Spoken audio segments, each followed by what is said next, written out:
Na mpenzi msikilizaji Nsele kutoka Mbula Media, na leo hii tupo kwa Mbula mwenyewe, Mbula the boss, na kama mnavyomuona ni yeye mwenyewe yuko hapa na atatusalimia kidogo. Sasa hizi mheshimiwa. Salama kabisa.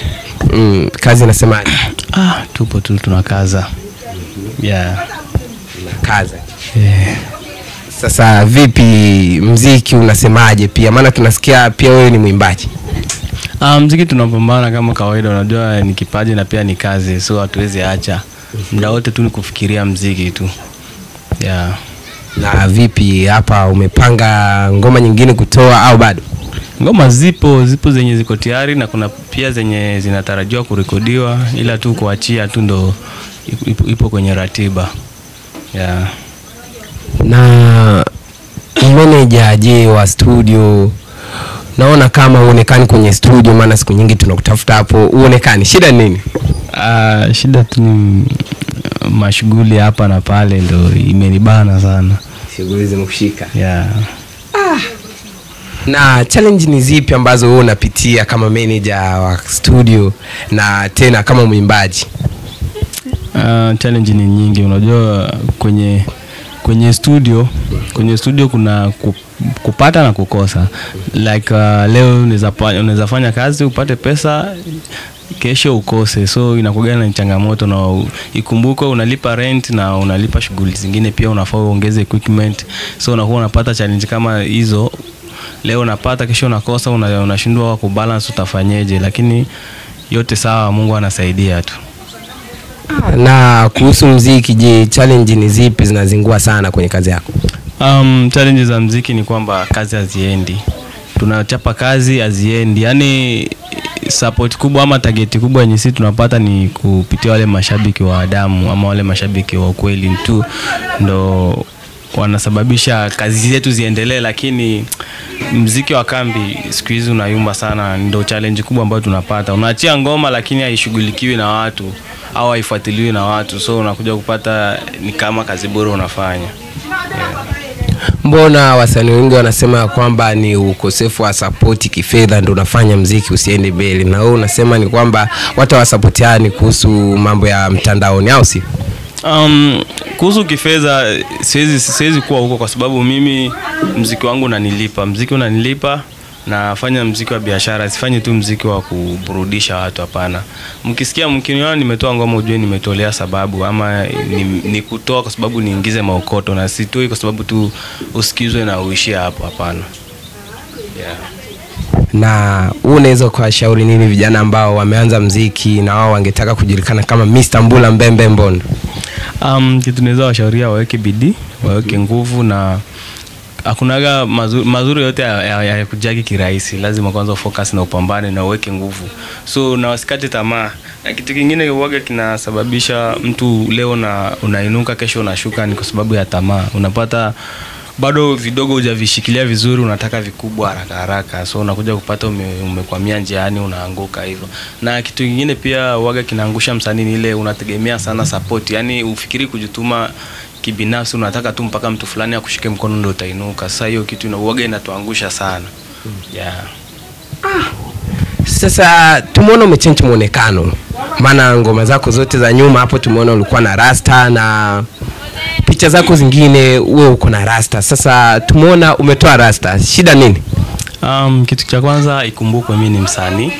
Na kama mimi ni msanii, siku zote nafanya kitu kuburudisha watu, na nafanya kitu kwa ajili ya kuonyesha kazi zangu. So mimi niliamua tu niwe na muonekano mpya, yani nikuwe mtu mpya, nikuwe na design tofauti, kwa sababu nimekaa sana na hiyo design ya rasta miaka mingi, na nimeona hata ime-expire, kwa sababu watu kila kijana yote ama ukitaka kuwa msanii lazima uweke rasta. So nikaona tu niondoe hiyo rasta, nikuwe mtu mpya, nichape kazi kidesign tofauti, yani nikuje tu kivingine. Na vipi umeamua kuwa mtu mpya, je utachange style yako ya kuimba pia au utaiacha hivyo hivyo? Kuchange style siwezi change style, lakini kuna design ambayo nitaongezea tu maunyama ndani ya design ambayo mimi huaga nafanya au huaga naimba. Na tulikufuatilia sana kwenye mtandao siku hizi zote, na toka ulivyotoa rasta baada ya kama wiki hivi, sijui wiki, siku 5, siku 6 hivi, tukaona post ambayo inaongelea ya kwamba kilichotokea ndo hicho na kiwe hivyo. Je, post hiyo unaiona ni kweli au ni uzushi tu? Hiyo post ni kweli. Ukiona nimepost kitu waga na maanisha, kwa sababu since nianze kazi yangu ya muziki sijai post mwanamke. Na nikipost labda tuseme ikiwa mambo na kazi ama kutangaza biashara. Lakini sasa niliamua kuweka wazi because yametokea. Yeah. Yametokea nini sasa? Tumeona tu mmeshika na mwanamke, alafu unasema imetokea kama na iwe hivyo. Tufungulie vizuri. Naweza sema yametokea ni kwamba nimeamua kuchukua msaidizi ambaye atakuwa ananisaidia kwa mambo mengine ya kimaisha, ya kifamilia. Yani nataka nitengeneze sasa familia, nimeshakuwa mkubwa. Boss lady. Boss lady au Mbula the boss lady. Yeah. Vipi sasa, inamaanisha ulivyotoa rasta ulikuwa unaandikisha tabia nini kwao na shemeji yetu wajue ya kwamba kijana si mtukutu nini, ana rasta yuko sawa au vipi? Rasta sikutoa kwa sababu ya hicho, ila rasta nilitoa kwa sababu tu ya muonekano wangu wa kimuziki. Muonekano wangu wa kimuziki uwe tofauti kulingana na vile waga mimi nipo. Na kuaga mtu simple sana, na mimi sikuagi yule msanii ambaye napenda kujishow sana, kujionyesha kuwa niko hivi. So niliamua tu watu wanione kidesign tofauti. Hadi watu walishangaa sana, walistuka kuona nimenyoa, then na mimi ni msanii, nimekaa tu kivingine, nimekaa kipasta. So hapo hiyo ni attention tu nilikuwa na gawa kwa watazamaji. Sasa kuna X, tusiongee na sauti maana shemeji anaweza akasikia. Kuna ma X. Na vipi kuhusu ma X wako? Wewe ulikuwa unaongelea nini maana umechukua mzigo? Kuhusu ma X wanakuambiaga ukipita kwenye njia alafu iwe iko na miba, kurudia kwenye hiyo njia inakuwa vigumu sana. So waga unaenda unapenya utafute kwenye kuna njia ambayo ni salama ndio uendelee na safari yako. I hope hiyo imeeleweka. Bado haijaeleweka.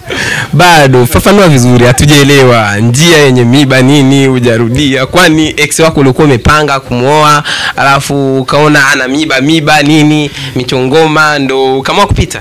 Okay, kila kitu waga kinafanyika na kila kitu waga kinatendeka na kila kitu kipo na kitakuwepo na kitaendelea kuwepo.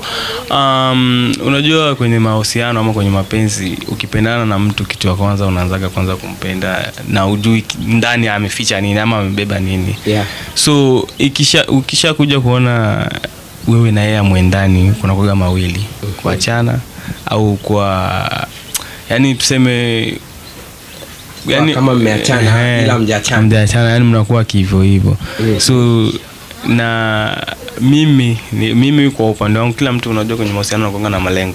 Kama wanaume wa siku hizi wako na malengo yao tofauti sana. Unasikia mwanaume anapendea demu kwa sababu ni piskali, hujui roho yake ikoje, hujui tabia zake. So unakuja kupata vitu kama, so mimi sikuwa naangalia vitu kama hizo. Mimi nilikuwa nikiangalia mwanamke roho, tabia, na pia tabia yangu na yake kiendana ama hisia yangu na yake ikiambatana, so mambo yanaenda hivyo. Na toko mchukue shemeji yetu, ni ma ex wangapi ambao wewe umewapitia na kuacha? Ma ex wapo wengi ila mpaka nimesahau majina. Ukikata mti utoe shira kaka. Tupe mmoja. Unajua kwa nini nasema hivyo nimesahau majina? Kwa sababu nilienaye kwa sasa amenifanya nisahau ma ex wote, ama amenifanya nisahau kama nilikuwa na ex kwa maisha yangu. Na kitu gani ambacho kilikuwa attract mpaka ukaamua tu muoe shemeji yetu huyo? Kitu gani ambacho kilikuwa attract kwake? Alielewa hisia zangu. Kwani wale ma ex hawakuwa kuelewa? Anaweza kuelewa lakini wako na matamanio yake tofauti. Na shemeji yetu ndo anaitwa nani sasa? Anaitwa Ana. Ama anaitwa yeye kama yeye. I say ni kwamba huyu ndo boss the boss Mbula mwenyewe ama Mbula Mbembe Mbondo ameweza kutuambia kuhusiana na post ambayo ilipostiwa juzi sijui ambayo imezusha sana uzushi mwingi, mara Mbula akaoa mara nini. Ndio hivyo sasa, isema X mkae kando, Shemla Mashema ameshaingia ndani, yani tunasubiri tu tusikie so usikose kulike, kufollow, kusubscribe na kucomment ili uweze kupata habari nyingi kutoka Mbula Media. Asante sana.